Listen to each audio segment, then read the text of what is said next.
Sorry, I'm sick. You are too. You just may not have realized it yet, because just like other completely real things, one of the symptoms is not having any symptoms. What are we infected with? It's called Agent Smith syndrome, and it can be fatal. In the Matrix movies, Neo tries to free people trapped in a computer simulation. The problem is that whenever the Matrix feels threatened, it defends itself by taking over and manifesting in the very people he's trying to save. The lesson Neo learns is that truth can't be taught, only discovered, and that he isn't dealing with people, he's dealing with programs. This is true in story because it's true in us, and you can test it for yourself. The next time you're with loved ones, try going against the accepted point of view and watch how quickly your friends or family are replaced by Agent Smith. On a side note, any relationship where you aren't free to speak your mind isn't a relationship, it's abuse. Freedom of speech is specifically for words we don't like. How do we know? Because words we do like don't need protection. The reason Agent Smith syndrome exists is because people identify with their beliefs. When our beliefs are attacked, we feel attacked, so we try to defend ourselves. And the stronger the belief, the greater the resistance. It's also why it's so hard to change our minds. To do so is to die. This is what every story on Earth was trying to tell us, and why the question in every story is, who am I? This is why Nietzsche said all truths are bloody truths. Studies show that when people are confronted with evidence contrary to their beliefs, they not only outright reject the new information, but double down on their original point of view. I've experienced this personally. I once debated a joker who tried telling me that our military and police are unconstitutional, and that our founding fathers never wanted us to have a standing army. As a patriot, I found this highly offensive, but luckily, with the help of Agent Smith, I was able to ignore his evidence and silence his treasonous betrayal. It wasn't until a decade later, while going through a period of deconstruction, that I came across the information on my own. And since my programming was already in a weakened state, this time, the outcome was extremely different. As a Marine, this broke me. It's all been a lie!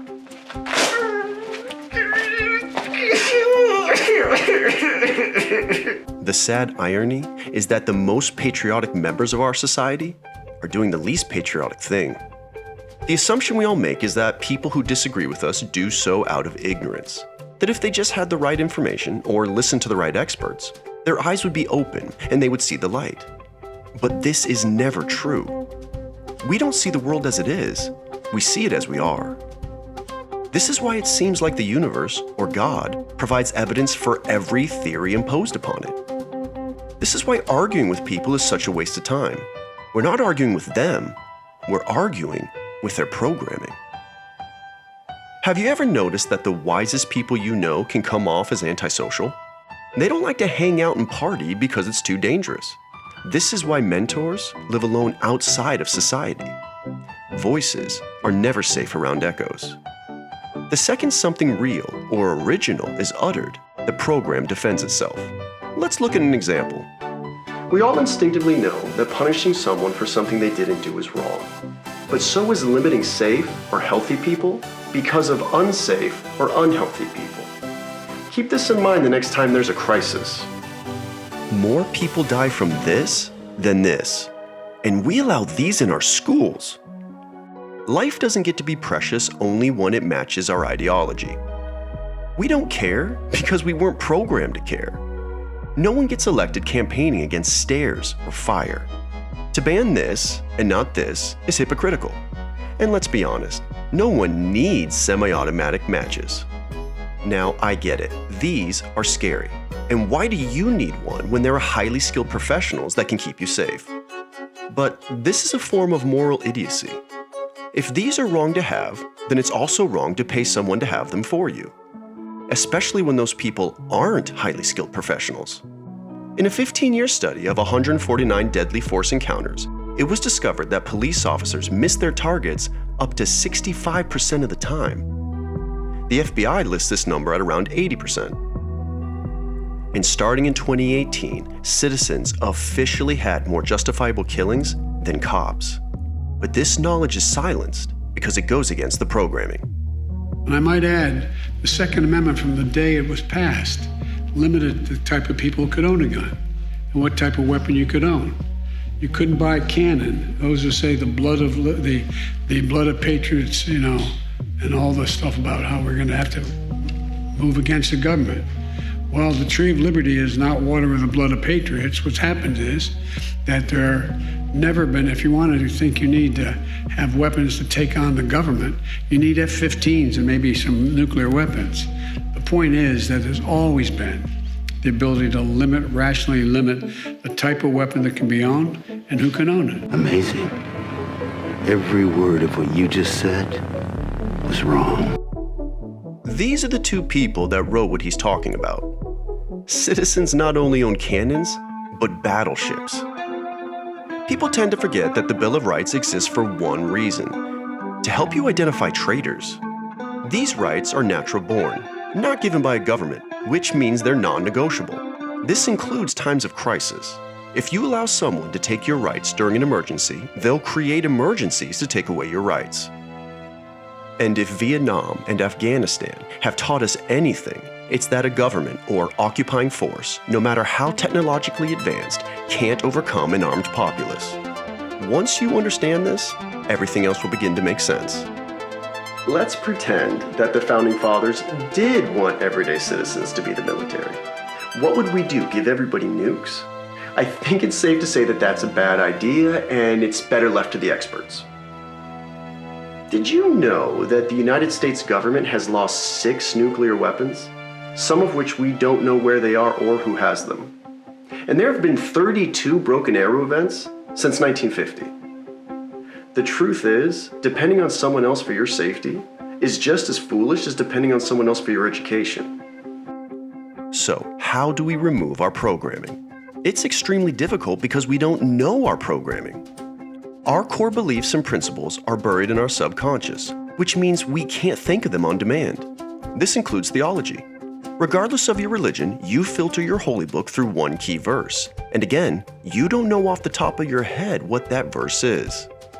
It takes a hero's journey to find out, and confronting it will be the most difficult thing you've ever done. No. The scary thing is that even when we're aware of programming, we can still fall into its trap. The needs of the many outweigh the needs of the few. This is one of the most un-American sentences ever uttered. Why? Because we aren't a democracy, we're a constitutional republic. Our founding fathers called democracies mob rule, and set up our form of government specifically to ensure we never become one. This is why we have an electoral college, and why we'll risk the lives of 6 soldiers to save 1. Democracies care about the needs of the many, while our constitutional republic is based on the needs of the few. A country isn't sovereign unless its citizens are. The Constitution exists to protect the minority from the will of the people. If you believe in protecting the rights of the few, you don't support democracy. It's not who I am underneath, but what I do that defines me. This lie is the root of all of our suffering. Thinking that we are our past, beliefs, sexuality, or what we see in the mirror is the most disempowering thing we can do, which is why they're promoted. It's impossible to find peace by identifying with any of those things. Don't take my word for it, you can test it for yourself. No one gets out of the matrix, you get the matrix out of you.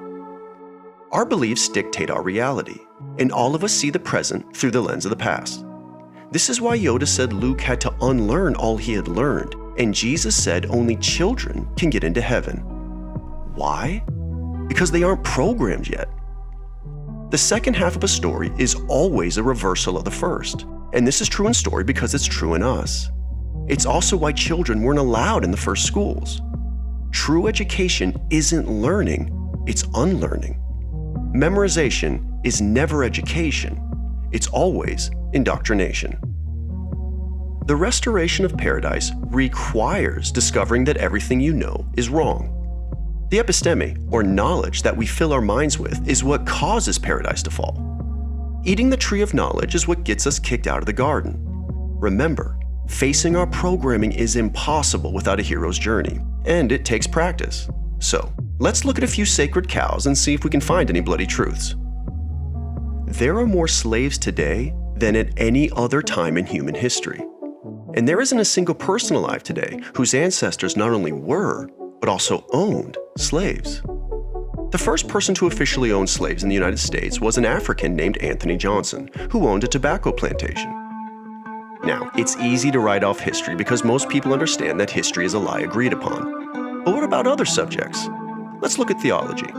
One of my favorite quotes about the Bible is, "God said it, I believe it, that settles it." But the problem with this is that books can never be the source of truth. They can only be about truth. This means that at best, they're a middleman.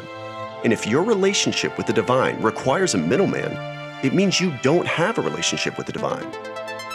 We call this God's Word even though it never once refers to itself that way. It does tell us what God's Word is, but it isn't a book. It's you. If not theology, then surely science holds the answers we seek. And it can, as long as we understand that science isn't a thing, it's what a thing does. And data shows that scientists aren't very good at it. A survey by Nature revealed that more than 70% of researchers can't reproduce another lab's results, and more than half can't reproduce their own. You don't find truth by following the science. You find it by following the silenced. If we can't get truth from science, we can at least turn to the universal language of math. Except it isn't. Nothing that has to be taught is universal by definition, and math isn't even universal in its own bubble. These symbols mean different things, depending on where you're from. And like science, math is a concept that can have real-world applications. I can show a student how one apple plus another apple gives me 2 apples. But I can't show them how 1 apple times 0 apples gives me 0 apples. Why? Because it's all made up. There's no zeros in nature. Science becomes scientism the second we start using mathematical equations as its proofs. Religion is no longer the opiate of the masses. Now it's the bread and circus of sports that keeps us docile.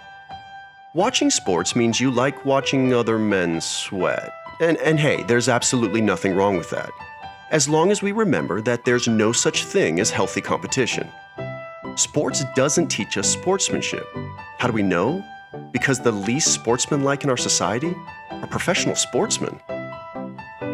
The truth about truth is that it's simple, and it doesn't require any reading or studying to find. No one who knows their true self will ever suggest you read a book to find your true self. The hardest lesson you will ever learn is that you don't need to learn any lessons. All sensory perception is focused on effect. To do so is to miss cause. And this is by design. Your wisest moment on earth is the moment you're born. Everything after that is a subtraction from your true self. This has always been known, it just wasn't allowed to be known by us. But those days are coming to an end. There's only one story. There's only one person in that story, and that person is you.